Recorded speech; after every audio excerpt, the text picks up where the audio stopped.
Powered by i10। देश में व्यापक चर्चा हुई है, सभी राजनीतिक दलों ने अपने विचार रखे हैं। एक कमेटी ने बहुत बढ़िया अपना रिपोर्ट तैयार किया है। वन नेशन वन इलेक्शन के लिए देश को आगे आना होगा। भारत के संविधान के बेसिक स्ट्रक्चर के लिए ये ठीक नहीं है और गरीब जनता के लिए ठीक नहीं है, किसानों के लिए ठीक नहीं है, युवाओं के लिए ठीक नहीं है। तो उसको नहीं मानते, ये नहीं चलने वाला है। संघ हमारे भारतीय संघ की एक आत्मा रही है, उस विविधता को नष्ट करने के लिए आप कोशिश कर रहे हैं, आप खत्म हो जाएंगे।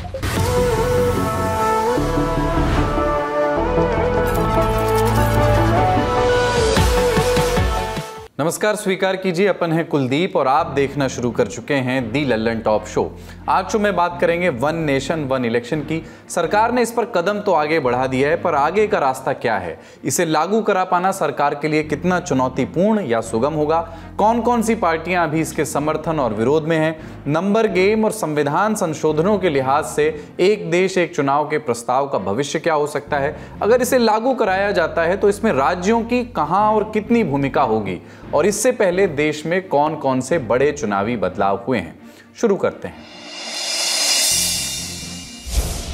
वन नेशन वन इलेक्शन के प्रस्ताव को 18 सितंबर को केंद्रीय कैबिनेट ने मंजूर कर दिया। एक दिन पहले ही 17 सितंबर को गृह मंत्री अमित शाह ने कहा था कि सरकार के इसी कार्यकाल में वन नेशन वन इलेक्शन लागू कराया जाएगा। इसी के 24 घंटे के भीतर सरकार ने इस पर बड़ा कदम उठा लिया है। कहा जा रहा है कि इस प्रस्ताव को संसद के शीत सत्र में, विंटर सेशन में पेश किया जा सकता है। इस पर विस्तार से बात करेंगे।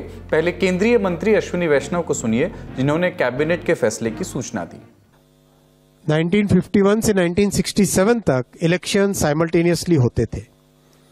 उसके बाद में 1999 में लॉ कमीशन ने अपनी 170th रिपोर्ट में रिकमेंड किया था कि one election to Lok Sabha and all legislative assemblies in 5 years होना चाहिए, जिससे कि देश में डेवलपमेंट चलता रहे। जो बहुत सारा खर्चा होता है इलेक्शंस के कारण वो न हो, बहुत सारा लॉ एंड ऑर्डर और क्रिमिनल जस्टिस सिस्टम जो बाधित हो जाता है, because policeman are totally deployed in maintaining the election law and order, वो सब जो बड़ा एक मिशन, बहुत बड़ा एक डिसरप्शन रहता है, वो ना हो। और एक तरीके से जो आज का यूथ है और आज का जो भारत है, जिसकी एक एस्पिरेशन है कि डेवलपमेंट तेजी से हो, चाहे इंफ्रास्ट्रक्चर का हो, चाहे एजुकेशन का हो, हेल्थ केयर का हो, चाहे एम्प्लॉयमेंट अपॉर्चुनिटीज़ का हो, चाहे मैन्युफैक्चरिंग का हो, उसमें इलेक्शन के प्रोसेस से बार बार जो बीच में एक तरीके से उन सब को एक स्मूथ तरीके से डेवलपमेंट चलता रहे। और इस पॉइंट ऑफ व्यू से बार बार ये रिकमेंडेशन, ये सजेशन देश में जगह जगह से अलग अलग फोरम से आया है। देश के इलेक्टोरल सिस्टम में इतने बड़े बदलाव के प्रस्ताव रोज रोज नहीं आते, जाहिर है इस पर प्रतिक्रियाएं आनी ही थीं। प्रधानमंत्री जी लाल किले से राष्ट्र को संबोधित करते हुए 15 अगस्त को ये बोले थे कि वन नेशन वन इलेक्शन होना चाहिए, और 24 घंटा नहीं बीता सेंट्रल इलेक्शन कमीशन ने 2 राज्यों की चुनाव घोषणा की, जबकि पिछले समय महाराष्ट्र और हरियाणा के चुनाव एक साथ हुए थे, लेकिन महाराष्ट्र के चुनावों की तिथि घोषित नहीं किए और जम्मू कश्मीर इसका करते। यहां अरुण साव जी बोलते हैं, उप मुख्यमंत्री, वन नेशन वन इलेक्शन के तर्ज पे छत्तीसगढ़ में इलेक्शन होगा, लेकिन अब सरकार के सूत्रों से खबर आ रही है कि अब वो नगरीय निकाय और पंचायती चुनाव एक साथ कराना संभव नहीं है। खुद बोलते हैं, खुद नहीं कर पाते। भारतीय जनता पार्टी पिछले 10 सालों से केंद्र की सरकार में है और बार बार ये कह रही है, लेकिन उसकी कथनी और करनी में जमीन आसमान का अंतर है।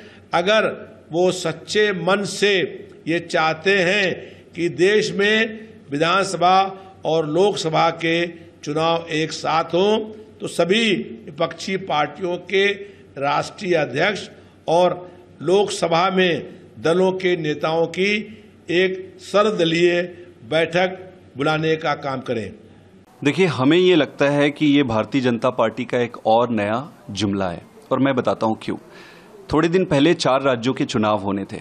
4 राज्यों के चुनाव में इन्होंने सिर्फ 2 राज्यों का चुनाव किया। इन्होंने हरियाणा का और जम्मू एंड कश्मीर का चुनाव कराया, झारखंड और महाराष्ट्र को छोड़ दिया। अगर आप 4 राज्यों के चुनाव नहीं करा पा रहे हो, आप 1 नेशन 1 इलेक्शन कैसे कराओगे? उसको भी छोड़ो, मैं इनसे ये कहना चाहता हूं कि हम मांग कर रहे हैं कि महाराष्ट्र और झारखंड के साथ आप दिल्ली का चुनाव करा दो। ये उसमें भी सहमत नहीं है।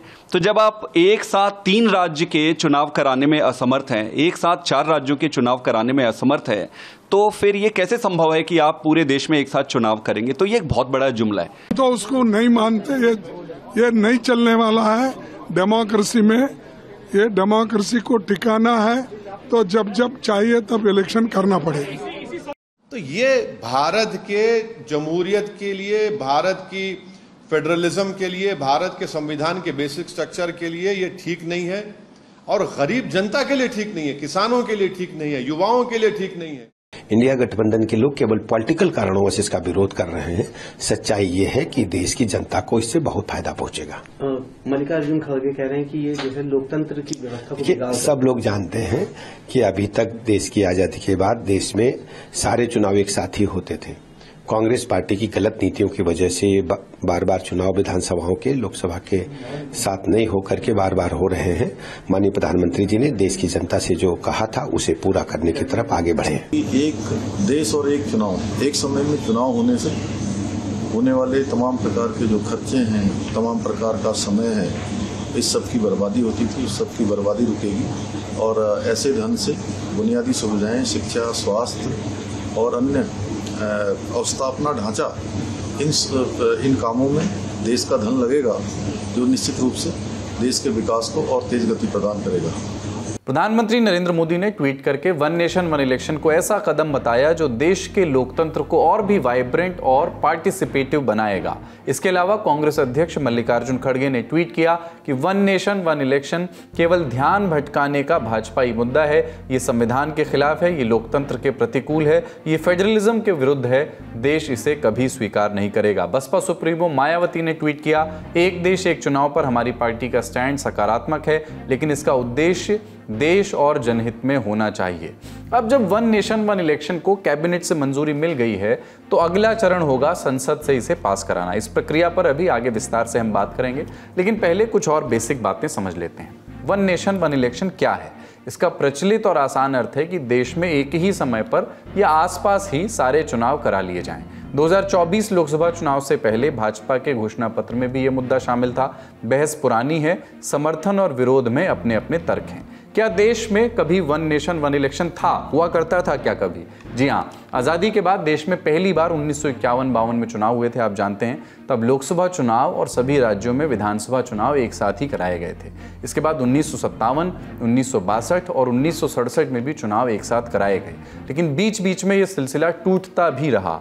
ये क्रम पहली बार उस वक्त टूटा जब केरल में 1957 के चुनाव में EMS नंबूदरीपाद की सरकार बनी। इस सरकार को उस वक्त की केंद्र सरकार ने अनुच्छेद 356 के अधीन राष्ट्रपति शासन लगा करके हटा दिया था, और इस वजह से केरल में 1960 में ही दोबारा विधानसभा चुनाव कराए गए थे। बाद में 1968-69 में कुछ राज्यों की विधानसभा अलग अलग कारणों से समय से पहले भंग कर दी गई, तो चुनाव भी उसी हिसाब से कराने पड़े। 1971 में तो लोकसभा चुनाव भी समय से पहले कराने पड़े। तब से लोकसभा और विधानसभा चुनावों में एक अंतर आ गया, वो अलग अलग समय पर ही कराए जा रहे हैं। अब अगला सवाल, 1 नेशन 1 इलेक्शन का समर्थन और विरोध करने वालों के क्या तर्क हैं? जो इस धारा के पक्ष में हैं उनका बेसिक तर्क है कि खर्च कम होगा, सुविधा होगी और काम में बाधा नहीं होगी। देश में जब भी जहां भी चुनाव होते हैं तब एक आदर्श आचार संहिता लागू की जाती है। मतलब चुनाव की अधिसूचना जारी होने के बाद सरकार किसी प्रोजेक्ट की घोषणा नहीं करती, नई स्कीमें नहीं शुरू कर सकती, कोई वित्तीय मंजूरी या कोई नई नियुक्ति नहीं कर सकती। हर समय चुनाव होते रहते हैं तो आचार संहिता भी कहीं ना कहीं लगी रहती है और इससे नीतिगत फैसलों की रफ्तार धीमी हो जाती है, माने सीधे सीधे विकास कार्य पर असर पड़ता है। इसलिए कहा जाता है कि अगर देश में एक ही बार में लोकसभा और विधानसभा चुनाव हो जाएं तो आदर्श आचार संहिता कुछ ही समय तक लागू रहेगी। इससे विकास पर जो अवरोध है वो कम होगा। चुनाव के दौरान शिक्षकों और सरकारी मुलाजिमों की सेवाएं ली जाती हैं, भारी संख्या में सुरक्षा बल लगता है। एक दलील ये भी है कि सारे चुनाव एक साथ होंगे तो सरकारी मुलाजिमों और सुरक्षा बलों को बार बार चुनावी ड्यूटी पर लगाने की जरूरत नहीं पड़ेगी, उनका समय बचेगा, देश के संसाधनों का बेहतर इस्तेमाल हो सकेगा। भारत में चुनावी उत्सव के इर्द गिर्द डांस ऑफ डेमोक्रेसी का माहौल बना रहता है। ये डांस बड़ा खर्चीला है साहब। सेंटर फॉर मीडिया स्टडीज की एक रिपोर्ट ये कहती है कि 1951-52 में भारत के पहले चुनाव के दौरान कुल 68 चरण हुए थे और लागत आई थी उसमें 10.5 करोड़ रुपए। 2019 में यही लागत बढ़कर के 50,000 करोड़ रुपए पहुंच गई और 2024 के लिए इसी रिपोर्ट में 1,35,000 करोड़ का अनुमान बताया गया है। इन्फ्लेशन को ध्यान में भी रख लें आप, उसके हिसाब से भी कैलकुलेट कर लें तो ये इजाफा बहुत बड़ा है। प्रति मतदाता खर्च भी बढ़ गया है। 1951 में एक वोटर पर 6 पैसे खर्च होते थे, जो 2014 में 46 रुपए हो गया और 2024 में करीब 1400 रुपए होने का अनुमान है। एक देश एक चुनाव के पक्षकार कहते हैं कि जितनी बार चुनाव होता है देशवासियों का उतना ही पैसा जाया होता है, सरकारी खजाने पर बोझ बढ़ता है, इसलिए खर्चा एक ही बार कर लिया जाए तो कई चीजें साथ में होने से मामला कॉस्ट इफेक्टिव हो जाएगा। अब विरोध में तर्क देने वालों की भी सुन लेते हैं, जिनके दलील है कि चुनाव एक साथ नहीं होने चाहिए। भारत में 6 राष्ट्रीय और 50 से ज्यादा क्षेत्रीय पार्टियां हैं। विपक्षी दल, खासकर क्षेत्रीय दल, ऐसा कहते हैं कि साथ चुनाव करवाने से देश के संघीय ढांचे पर सीधा असर पड़ेगा। देश में एक साथ चुनाव होंगे तो हमेशा राष्ट्रीय मुद्दों की चर्चा होगी और क्षेत्रीय मुद्दे नजरअंदाज हो जाएंगे। इससे जनता के प्रति जवाबदेही बाधित होगी, क्योंकि क्षेत्रीय मुद्दों के इलेक्टोरल इश्यूज बन पाने पर जो है हमेशा संशय रहेगा। क्षेत्रीय दलों का यह भी कहना है कि 1 नेशन 1 इलेक्शन होने पर राष्ट्रीय पार्टियां डबल इंजन वाली सरकार का हवाला देंगी और इससे क्षेत्रीय पार्टियों के वोटर बटेंगे। राज्य सरकार की स्वायत्ता पर असर पड़ेगा। सीधे सीधे केंद्र सरकार में जो भी प्रमुख पार्टी होगी, नीतिगत फैसले की आड़ में उसे ज्यादा फायदा इसका हो सकता है। यह भी कहा जाता है कि अलग अलग समय पर चुनाव होने से जनप्रतिनिधि लगातार अकाउंटेबल बने रहते हैं। कोई भी पार्टी या नेता एक चुनाव जीतने के बाद निरंकुश होकर के काम नहीं कर सकता, क्योंकि किसी न किसी चुनाव का सामना उन्हें करना ही है। दलील दी जाती है कि अगर लोकसभा और सभी विधानसभा चुनाव एक साथ कराए गए तो नेता पग पग परीक्षण की व्यवस्था से मुक्त हो जाएंगे। एक तर्क झंझट को लेकर के भी दिया जाता है कि इसके लिए संविधान में बदलाव करना होगा, सभी प्रदेश सरकारों को लोकसभा के साथ सिंक करना होगा। अगर 2024 की मिसाल लें तो इस साल लोकसभा चुनाव हुए और साथ ही 8 विधानसभा चुनाव भी होने हैं, जिनमें से 4 हो चुके हैं, 4 अभी होने हैं। 4 प्रदेशों अरुणाचल, सिक्किम, आंध्र और ओडिशा की तारीख तो साथ में पड़ गई, पर तो क्या जम्मू कश्मीर, महाराष्ट्र, हरियाणा और झारखंड जो बचे हुए 4 हैं, उनकी विधानसभाएं भंग करवा के तारीखें मिलाई जाएंगी। अब जानते हैं कि 1 नेशन 1 इलेक्शन की पूरी प्रक्रिया कैसे कैसे आगे बढ़ी, इसकी टाइमलाइन क्या है। 2 सितंबर 2023 को केंद्र सरकार ने इसके लिए कमेटी बनाई थी। इसमें 8 सदस्य थे। रामनाथ कोविंद, पूर्व राष्ट्रपति, जिन्होंने कमेटी की अध्यक्षता की। उनके अलावा कमेटी में थे गृह मंत्री अमित शाह, पूर्व राज्यसभा सांसद गुलाम नबी आज़ाद, फाइनेंस कमीशन के पूर्व चेयरमैन NK सिंह, लोकसभा के पूर्व secretary Subhash Kashyap, senior advocate Harish Salve और पूर्व chief vigilance commissioner Sanjay Kothari, केंद्रीय कानून मंत्री अर्जुन राम मेघवाल कमेटी के स्पेशल मेंबर बनाए गए थे। 14 मार्च 2024 को इस कमेटी ने राष्ट्रपति द्रौपदी मुर्मू को 18,000 से ज्यादा पन्नों की रिपोर्ट सौंप दी। इसके लिए विभिन्न स्टेक होल्डर्स और विशेषज्ञों से बात की गई थी। रिपोर्ट तैयार करने में करीब 7 महीने लगे थे। रिपोर्ट में कमेटी ने क्या सिफारिशें की, 5 सबसे खास बातें उसकी जान लीजिए। ये सिफारिश थी कि 1 नेशन 1 इलेक्शन 2 चरणों में हो। पहले चरण में लोकसभा और विधानसभा चुनाव एक साथ करा लिए जाएं, फिर दूसरे चरण में 100 दिनों के भीतर स्थानीय निकाय चुनाव कराए जा सकते हैं। प्रस्ताव पर सभी दल सहमत हुए तो ये 2029 से ही लागू किया जा सकता है। इसके लिए दिसंबर 2026 तक 25 राज्यों में विधानसभा चुनाव कराने होंगे। मध्य प्रदेश, राजस्थान, तेलंगाना, छत्तीसगढ़ और मिजोरम विधानसभाओं का कार्यकाल 6 महीने तक और बढ़ा करके जून 2029 तक किया जाए। उसके बाद सभी राज्यों में एक साथ विधानसभा, लोकसभा चुनाव हो सकेंगे। एक और सिफारिश ये थी कि एकल वोटर लिस्ट और फोटो वोटर ID तैयार कराई जाएं। अगर त्रिशंकु सदन होता है या अविश्वास प्रस्ताव से सरकार गिर जाती है तो सदन की बची हुई अवधि के लिए ही नई लोकसभा या विधानसभा के चुनाव कराए जाएं, ताकि चुनावों की अगली साइकिल इससे प्रभावित ना हो। अब इस बहस का सबसे महत्वपूर्ण पहलू, कानूनी चुनौतियां। इन सिफारिशों को लागू करने के लिए किन संवैधानिक तब्दीलियों की जरूरत होगी। जो प्रस्तावित पहला चरण है, जिसके तहत लोकसभा और विधानसभा चुनाव साथ कराए जाएंगे, उसके लिए राज्यों के अनुमोदन की जरूरत नहीं होगी। लेकिन जो दूसरा चरण है जिसके तहत लोकल बॉडी इलेक्शंस 100 दिनों के भीतर कराए जाएंगे, उसके लिए केंद्र सरकार को कम से कम आधे राज्यों के अनुमोदन की जरूरत होगी। इस वक्त देश के 28 में से 19 राज्यों में एनडीए की सरकार है, एक केंद्र शासित प्रदेश में भी एनडीए की सरकार है। राज्यों के अनुमोदन की बात आई तो ये भी समझ लीजिए कि कौन कौन सी पार्टियां इसके समर्थन या विरोध में हैं। राष्ट्रीय पार्टियों में 3 पार्टियां इसके समर्थन में हैं, भाजपा, बसपा और नेशनल पीपल्स पार्टी। बाकी 3 विरोध में हैं, कांग्रेस, आम आदमी पार्टी और सीपीएम। क्षेत्रीय पार्टियों में कुछ बड़े नाम जो समर्थन में हैं, उनमें है एआईएडीएमके, अपना दल सोनेलाल, बीजेडी, जेडीयू और मिजो नेशनल फ्रंट। क्षेत्रीय पार्टियों में जो विरोध में हैं वो हैं Sapa, TMC, AIMIM, DMK, MDMK. जिन्होंने उस समय कोई राय नहीं दी और जिनकी राय का अब इंतजार रहेगा वो हैं शिरोमणि अकाली दल, टीडीपी और एनसीपी। 2015 में भी ये बात उठी थी। केंद्र सरकार ने चुनाव आयोग से पूछा था कि एक देश एक चुनाव कितना व्यवहारिक है। ओपी रावत तब चुनाव आयोग में थे, आगे चल करके वो मुख्य चुनाव आयुक्त भी बने। उन्होंने कहा था कि इसके लिए संविधान के 5 अनुच्छेदों में संशोधन करना होगा, विधानसभाओं के कार्यकाल और राष्ट्रपति शासन लगाने के प्रावधानों को बदलना होगा और करीब 35 लाख ईवीएम्स की जरूरत पड़ेगी, जो अभी उपलब्ध मशीनों के मुकाबले 3 गुना है। इंडिया टुडे की रिपोर्ट के मुताबिक पूर्व राष्ट्रपति रामनाथ कोविंद की अगुवाई वाली कमेटी ने, जो ताज़ा कमेटी है, उसने कहा है कि एक देश एक चुनाव को जमीन पर उतारने के लिए 18 संवैधानिक संशोधनों की जरूरत पड़ेगी। ये बदलाव कैसे होंगे, हमने बात की संविधान के जानकारों से। देखिए, कोविद समिति ने बड़े लंबे समय तक बात की है इस पर और उन्होंने बहुत सारे अपने सुझाव दिए हैं, रिकमेंडेशंस दी हैं, सिफारिशें दी हैं, लेकिन विशेष तौर पर संवैधानिक संशोधन और प्रक्रियाएं जो है ना, इस समिति ने इस योजना को लागू करने के लिए 18 संवैधानिक संशोधनों की सिफारिश की है और उनमें से अधिकांश संशोधन ऐसे हैं जिनमें राज्य विधान पालिकाओं की या विधानसभाओं की आवश्यकता नहीं है सहमति की। लेकिन कुछ ऐसे भी मामले हैं जिनमें संविधान संशोधन संसद द्वारा पारित किए जाने होंगे और फिर कुछ बदलाव के लिए आप जानते ही हैं, जैसा हमारा जो संशोधन प्रक्रिया है संविधान संशोधन की, तो उसमें कुछ में आधे राज्यों द्वारा अनुसमर्थन की आवश्यकता होगी। तो मैं समझती हूँ जो सिफारिशें दी हैं और उन सिफारिशों में विशेष तौर पर कुछ ऐसी हैं कि ये तो है ही कि पूरे देश में एक साथ चुनाव कराए जाएं, लेकिन जैसे लोकसभा, विधानसभा, स्थानीय निकाय चुनाव 100 दिनों के भीतर कराए जाएं, वो तो एक साथ कराए जाएं, राज्य और संसद, और स्थानीय निकाय चुनाव भी 100 दिनों के भीतर कराए जाएं। एक कार्यान्वयन समूह बनाया जाए जो इन सिफारिशों को लागू करने की प्रक्रिया की निगरानी करे। एक समान मतदाता सूची और एकल मतदाता पहचान पत्र की व्यवस्था कराई जाए, जिसे चुनाव आयोग और राज्य चुनाव अधिकारियों के परामर्श से तैयार किया जाए। तो यह एक, कह सकती हूँ, एक मिश्रित बैग है जिसमें कुछ तो संशोधन सरलता से हो सकते हैं, कुछ में संसद में अधिक बहुमत की और कुछ में राज्यों की अनुशंसा की भी आवश्यकता है। देखिए, कोविंद कमेटी ने खुद अपने रिपोर्ट में बोले हैं कि 2 संवैधानिक चेंजेस जरूरी है। पहला तो ये है कि एक नया आर्टिकल 82A, वो 82A को लेके आना पड़ेगा। 82A क्या कहती है?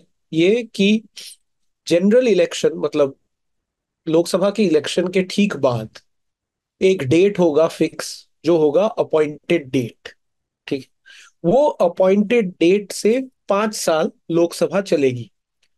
वो 5 साल जब खत्म होगी, उस दिन पे सब राज्यों में जो लेजिस्लेटिव असेंबली है वो भी उस दिन पे खत्म हो जाएगी। Point number 1। तो ऐसे वो सवाल ये उठता है कि साइमल्टेनिटी कैसे आएगी, तो वो बोल रहे हैं ऐसे होगा। तो 2029 में जब लोकसभा की चुनाव होगी, उसके बाद जो सरकार आएगी उससे 5 साल आप ले लीजिए, 2034 तक।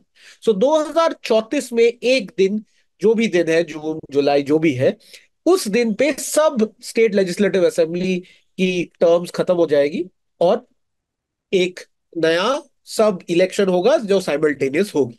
पहली बात तो ये है। दूसरी बात ये है, दूसरी जो संशोधन के बारे में वो बात की है कि अगर बीच में कोई नो कॉन्फिडेंस मोशन हो गया या कोई सरकार गिर गई तो क्या होगा। तो उन्होंने कहा है कि जो भी नया सरकार वहां पे आएगी वो सिर्फ वो बाकी के टर्म के लिए आएगी। तो 5 साल फिक्स्ड है।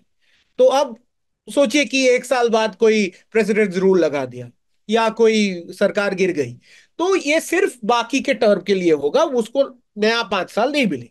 सेकेंड और थर्ड, ये पंचायत और लोकल म्यूनिसिपल बॉडीज के लिए एक और संशोधन है कि वो पार्लियामेंट तय करेगी कि 100 दिन में, मतलब ये जो अपॉइंटेड डेट है 2034, उनके उसके 100 दिन के अंदर बाकी सब पंचायत और लोकल बॉडी की इलेक्शन होगी। पर इसमें वो ज्यादा ज्यादा उस पे चर्चा नहीं है, क्योंकि वो संशोधन अगर पारित होनी है तो उसके लिए 15 स्टेटों की सहमति लगेगी। ये जो स्टेट वाला अमेंडमेंट है उसमें स्टेट्स की सहमति नहीं लगेगी, थोड़ा सा आयरॉनिक है ये। पर ये पंचायत वाले प्रावधान को पारित करने के लिए 15 स्टेट लेजिस्लेचर की सहमति लगेगी। एक सीधी समझ ये कहती है कि चूंकि वन नेशन वन इलेक्शन को कैबिनेट से मंजूरी मिल चुकी है, तो अब अगला चरण होगा इसे सदन से पास कराना। लोकसभा और राज्यसभा का नंबर गेम इसमें अहम होगा। आप जानते ही हैं कि भाजपा अकेले अब लोकसभा में बहुमत में नहीं है, ये एक गठबंधन की सरकार है। ऐसे में सरकार के लिए इसे सदन से पास कराना कितना आसान या मुश्किल होगा? देखिए, इस समय जो संसद बनी है उस संसद में ऐसा तो नहीं है कि भाजपा उसको पूरी तरह से कंट्रोल करती हो। बहुमत अवश्य है, लेकिन पूरा नियंत्रण हो ऐसा नहीं हो। राजनीति संभावनाओं का खेल है। भाजपा इस संभावना को देखना चाहती है, क्योंकि उन्होंने जो रामनाथ कोविंद समिति थी, उस समिति ने 62 पार्टियों से संपर्क किया। 47 राजनीतिक दलों ने अपनी राय दी, 15 पार्टियों ने कोई प्रतिक्रिया नहीं दी, और 47 दलों में से 32 ने एक साथ चुनाव कराने का समर्थन किया। केवल 15 पार्टियों ने इसका विरोध किया।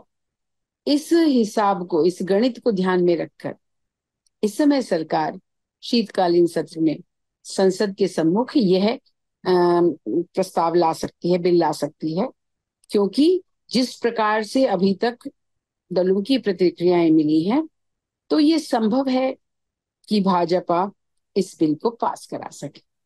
और इसी संभावना को देखते हुए यह प्रयास सरकार शीतकालीन सत्र में कर रही है, क्योंकि आप जानते हैं पिछले कई वर्षों से इस पर प्रयास चल रहा है कि वन नेशन वन इलेक्शन होना चाहिए। ये 2 फेजेस में हमें देखना चाहिए। ये अगर कैबिनेट रेजोल्यूशन भी आप देखें तो वो लिखे हैं कि 2 फेजेस में हम देखेंगे। पहले तो स्टेट लेजिस्लेचर और पार्लियामेंट को इकट्ठे करेंगे इलेक्शन, और दूसरे फेज में हम पंचायत और लोकल बॉडीज की बात करेंगे। तो ये दूसरा वाला अब छोड़ दीजिए, अब ये पहले वाले की बात करें। तो देखिए, संविधान संशोधन में स्टेट्स की सहमति की जरूरत नहीं है, तो ये सिर्फ पार्लियामेंट को पास करना है bye simple majority and 2/3 present and voting. ठीक है, तो मतलब अब ये कोalition के माहौल में तो ऑब्वियसली कोalition सपोर्टर्स की जरूरत तो होगी इसमें तो कोई डाउट नहीं है।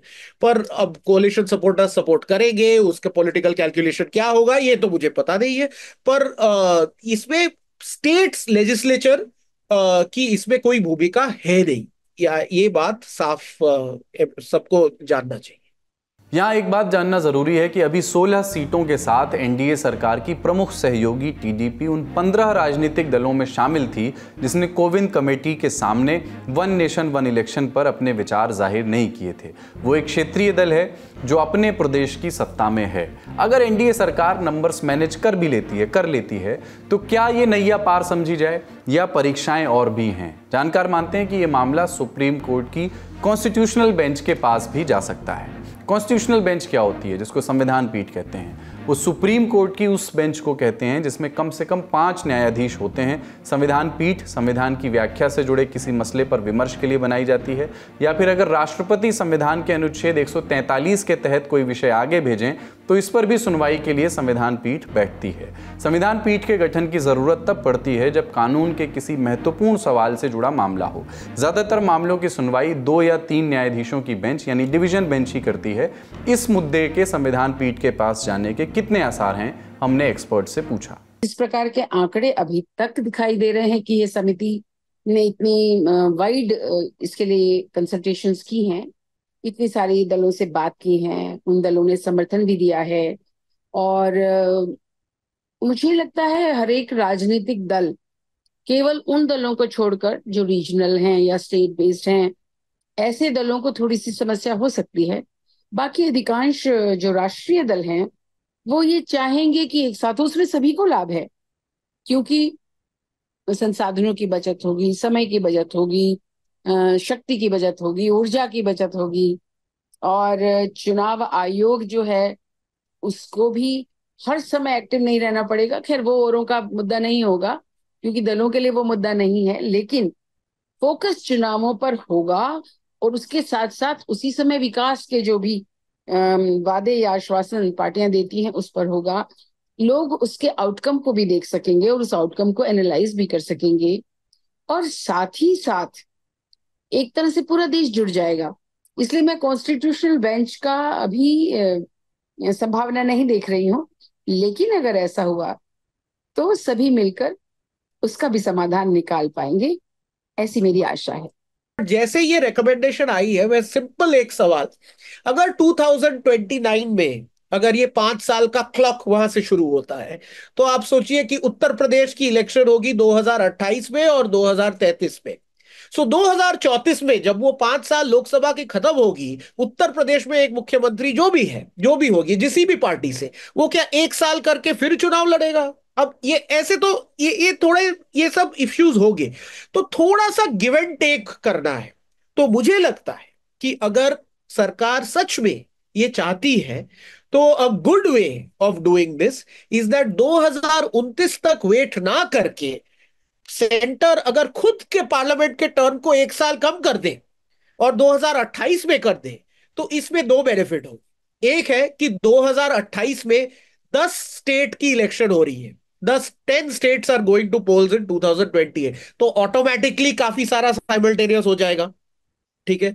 दूसरी बात यह है कि स्टेट को भी लगेगा सिर्फ सैक्रिफाइस हम नहीं कर रहे हैं, सेंटर भी कुछ सैक्रिफाइस कर रही है, कि उनका भी एक टेन्योर का 5 साल से 1 साल वो खुद कम कर रहे हैं।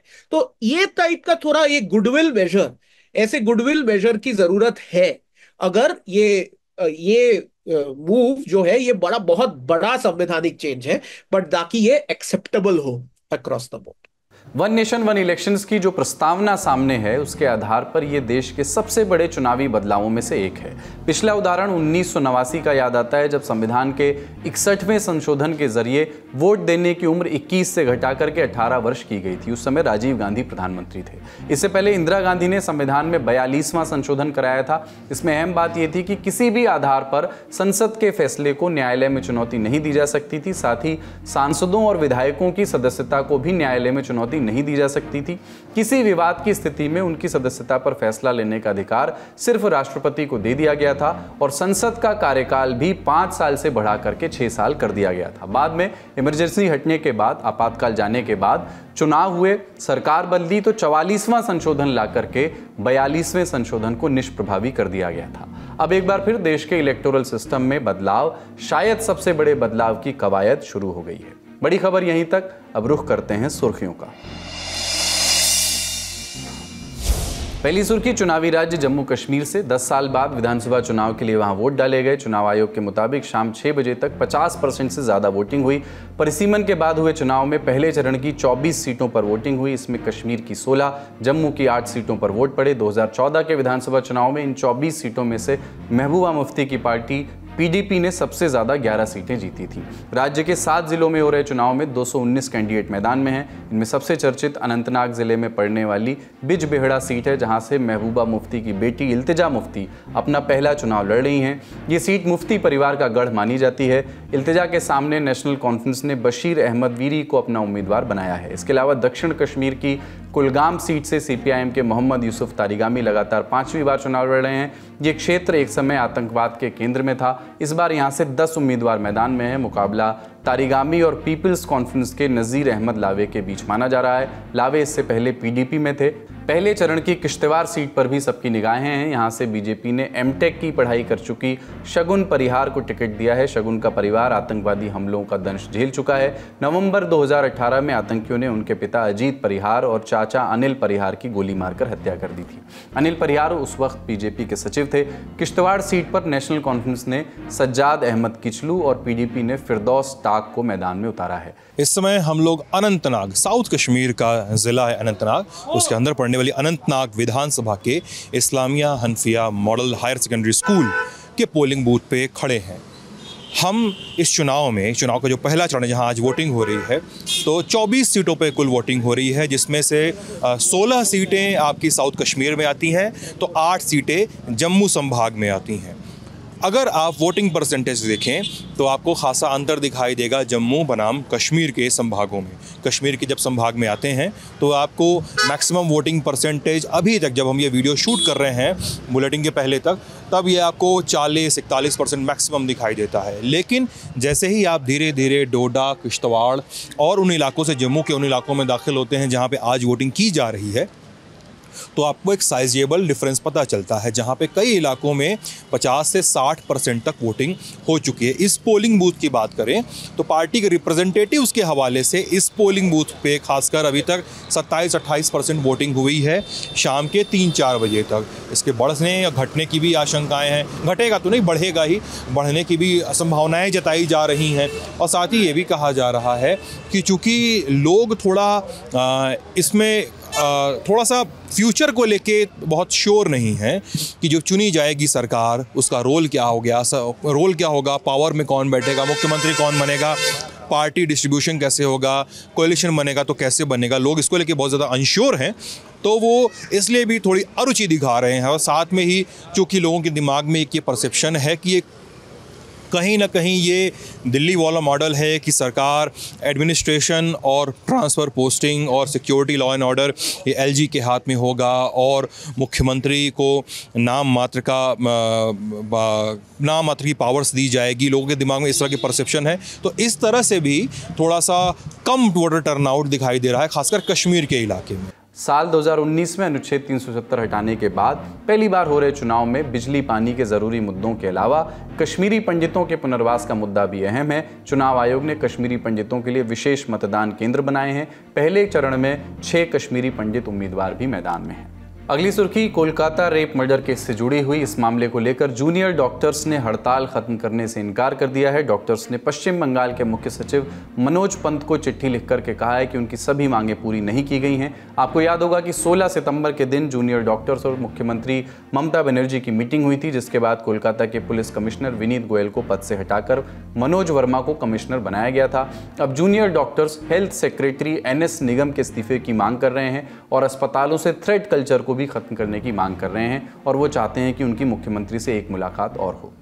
हमारा अनुरोध है लोगों तक कि आप थ्रेट कल्चर जो मेडिकल कॉलेजेस में बहुत ज़्यादा बढ़ा हुआ है यहाँ पर, उसको बहुत गंभीरता से आप समझें और जो हम बताना चाह रहे हैं उसको भी गहराई से समझें और इस मूवमेंट में हमारे साथ जुड़े।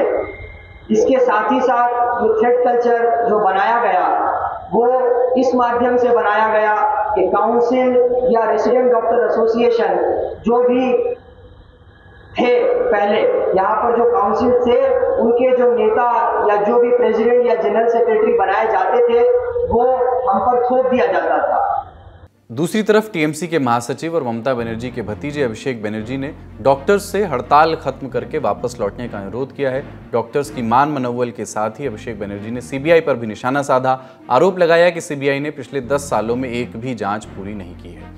आज का लल्लन टॉप शो यहीं तक। अपना और अपनों का ख्याल रखिए। देखते रहिए दी लल्लन टॉप। शुक्रिया। शुभ रात्रि।